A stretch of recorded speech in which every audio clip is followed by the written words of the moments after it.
Kilo Echo 2 Whiskey X-Ray, Dave, Alicia, New York. Go ahead. Roger, Dave, and did you say New York?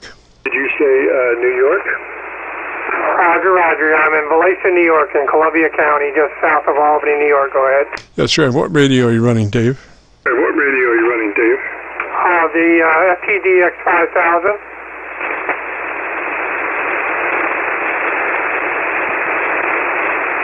Yes, sir, Dave. Now, it sounds like you may have a little RF in your AF. I think I detected just a little bit of RF in your AF. Why don't you give me about 10 seconds, tell me about your antenna system, and let me listen to your audio. Yeah, this antenna is a loop antenna. Maybe it's too close to the house there, so it's getting RF. I can switch to a different antenna and see if you can still copy me. Go ahead.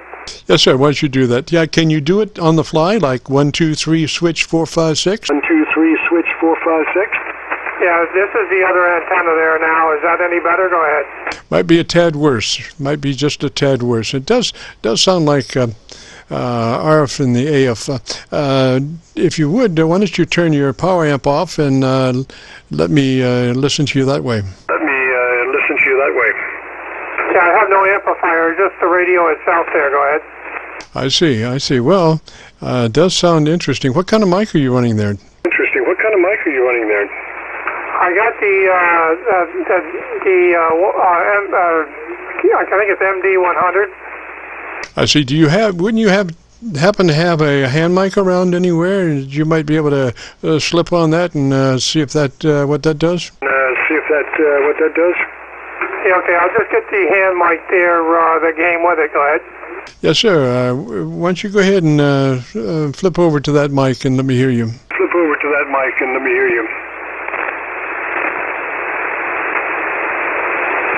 This is the Friday afternoon Qso-Vlog net. My name is Jim, KC9VKV. Right now we're speaking with Dave, Ke2WX around New York, and he's moving to a hand mic to see what that sounds like on his radio. Yeah, this is a hand mic. Is this any better? Go ahead. Yes, sir. I think that's got it. Why don't you give me 10 and tell me about what you like best about your radio, and let me listen to you. Yeah, it's one of the best radios I ever had there. Of course, it's the most expensive, too. I bought it probably 8 years ago when I retired. A few years I did just sat here. I was busy traveling and things like that, so I never got to play with it. But I get to play with it, a couple times a week there now. Go ahead. Roger, Dave. That microphone really sounds pretty good. Might need a little more top end EQ, but it sounds good. Now, so apparently you're getting some RF in that desk mic. Is that a metallic desk mic, Roger? No, it's plastic. It's the MD100 or something like that. There, it's the one they usually recommend for it. But I use a foot switch, so I don't know if that has anything to do with it. Plus, I think my antenna, the way I run them in to the back of the radio, might have an effect to it. It might be feeding into the radio, because yesterday I was losing my speaker, so I unplugged the external speaker there because it would be talking and then all of a sudden it disappeared. Go ahead. Roger, unusual. There's a couple of things that you could try there. That the coil part of the desk mic, the audio coiled cord, if that's what it is, sometimes has a way of inducting RF into it. So you might try using that coil collapsed as much as you can and see what that does, and then expand it as much as you can and see if there's a difference there in the RF and the AF, Roger. Yeah, Roger. Yeah, it could be it there. I know that I can't. I think when I first got it, I had too much RF into the radio, and it was keying up the radio and staying keyed up. So there was way too much RF coming in, and it might have damaged the microphone because the push to talk on it does not work. I have to use a foot switch to activate it. So maybe that might be something else wrong with the microphone itself. Go ahead. Yeah, could be. Usually not, though. I wouldn't. Well, I don't know. Once you have a situation like that, you never know exactly what what's the end result. But all I can say is right now that with that mic, you do have. It does sound like RF and the AF, and the hand mic was just clear. So, gosh, if it were me, for the moment until I figured out what was going on, I would use the hand mic. But I would go to my EQ and crank in maybe 3 or 4 dB additional treble EQ from where you are, Roger. Treble EQ from where you are, Roger. So what setting would that be on the radio there because I think I have it like 10, and then it's set at I think the bandwidth is 1. Go ahead. Okay, so you have a parametric EQ with variable bandwidths. Is that a Roger? Variable bandwidths. Is that a Roger? Yeah, Roger. That's in the radio itself there on the EQ inside the radio. Go ahead. Yes, sir. Well, I'll tell you what. Why don't you go ahead and switch mics back to your hand mic, because that mic does not sound good. So go ahead and switch back to your hand mic, Roger. So go ahead and switch back to your hand mic, Roger. Yeah, this is my hand mic there. I've been on the hand mic there. I just switched it to the other setting there. Did I make a difference? It's RF and the AF. That is the hand mic right now? That is the hand mic right now? Roger. Well, then it doesn't matter what mic you run, so you've got, sounds like you've got RF in both of them, Roger. You might check your ground, see what you can do as far as getting some of that stuff grounded. You might have to run, well, you're running barefoot, Roger? Well, you're running barefoot, Roger? Yeah, it's running barefoot right at the moment. All right, and that's your hand mic right now. That last transmission was your hand mic, Roger? That last transmission was your hand mic, Roger? Roger, yeah. I didn't switch it back to the power mic there, or the best mic there after you told me to switch it to the hand mic. Yes, sir. Okay, it's like I said, it's pretty severely distorted, so I would double check my ground. And the best way to do that is get you one of those 9-foot ground stakes or 10-foot ground stakes, drive it in the ground as close as you can get it to your radio. Now, I used RG8 as the ground conductor from the ground stake to the radio. What that looks like as far as RF is a 1-inch rod. But it's RG8, because RF is running on the shield on that RG8.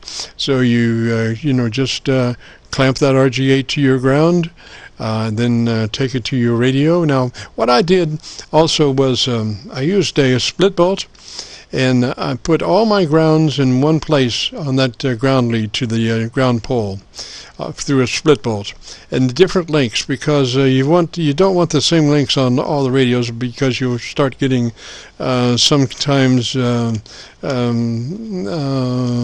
harmonics. So you want to keep those lengths different. And then they have a thing, I'm not sure what it is, but you get the RG8 in one end, and you have a set screw that you tighten the RG8 ground down on that, and then you have a flange with a hole in it that you can use that to connect to the ground point on your radio. Roger? Point on your radio, Roger? Yeah, Roger. Yeah, I just have like a short 4-footer because the ground is so hard here, because they built it up with rocks and stuff. So I'd have to run something probably 25 to 30 feet down over the hill where the dirt is softer. I have to drive an 8-foot rod in. Go ahead. Well, if you get that far away from your point, then you probably will not have good luck on the ground. The whole idea behind the ground is to get it as close to your radio, because when you start talking at 30 feet, you start talking HF wavelengths, and when you do that, then it no longer is chopping that wave to ground. It's actually becoming maybe a resonant link at that length. So you want to get that ground just as close as you can. And gosh, I would maybe get yourself an auger and go that way and get through to the rocks so you can get to Earth, Roger. So you can get to Earth, Roger. Roger. That probably would be better. I got it such a hard pan, but I think maybe sometimes you can use like a water hose and try to feed it that way too to get it all the way down. But I don't know if I'll get the real good dirt because there's so many rocks and stuff that they dumped in here to fill it up to get it. Because it's probably raised probably 20 feet there of just fill that's underneath the house. Go ahead. That's right. Well, you might try one other thing. That is let's see, a counterpoise. You might try running yourself. Now, you are on 40, so we're talking maybe 33 or 66 feet, whatever it is. Just run a wire out flat on the earth about, start at 33 feet and see how that does as far as getting rid of the RF. If that's not good, go on out to 66 feet. But it's just a counterpoise on the ground as opposed to a real ground. But what we're trying to do is get that RF under control. Roger? RF under control, Roger. Yeah, Roger, yeah, because I know I have 200 and some feet to one of my antennas. This one here is probably 50 feet to this antenna, but to my silver curtain there, that one is 200 some feet. And during the winter time there, connection released or whatever, and the antenna wasn't working. But yeah, it was the counterpoise of the coax there ended up, you could tune it right flat there was no problem there because of the length of the coax, right? Roger, Dave. Just out of curiosity, why don't you switch back to the other mic? I'm thinking the other mic has got to be better than that mic. So switch back to the other mic and let's see what we got. Switch back to the other mic and let's see what we got. Okay, this is the best mic there. Is that any better? Go ahead. Yes, it is, matter of fact. Now, let's play a little game. How is your antenna coming in? Is it coming in from the left side of the radio or the right side of the radio? Side of the radio or the right side of the radio? The one that's on right now is on the right side of the radio. All right, so let's take that mic and shimmy left. Well, we want to try to move away from the antenna as best we can, and let's see what that does as far as the RF and the AF. As far as the RF and the AF.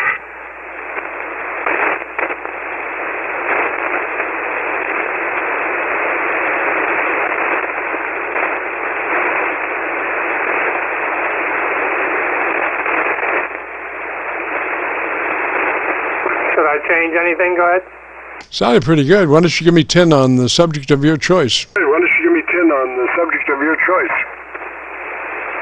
Yeah, I use the silver curtain because it's a nice quiet antenna there, but today I'm on the loop antenna there. It's mostly for 40 meters there. It does tune up on some of the other ones, but just as soon as I get it to the right tune, just the right, everything just pops up and the noise level drops and the signals come in stronger. Go ahead.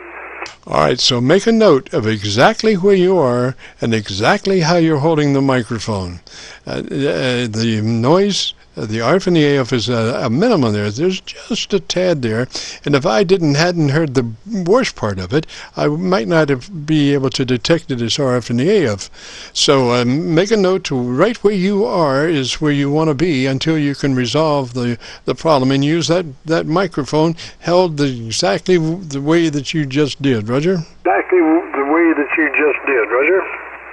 Yeah, Roger. Yeah, it sits on top of my tuner, so I don't know if that has anything to do with it. And then the tuner's on top of the radio, and then I'm using a foot switch there, so I'm probably back away from the mic, probably about a foot or so.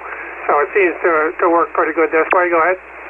Yes, sir. That's really good right there. Until you can get a handle on what's happening, or if that's not uncomfortable, just run it that way. But realize that there are demons waiting for you either side of where you are, Roger. For you either side of where you are, Roger.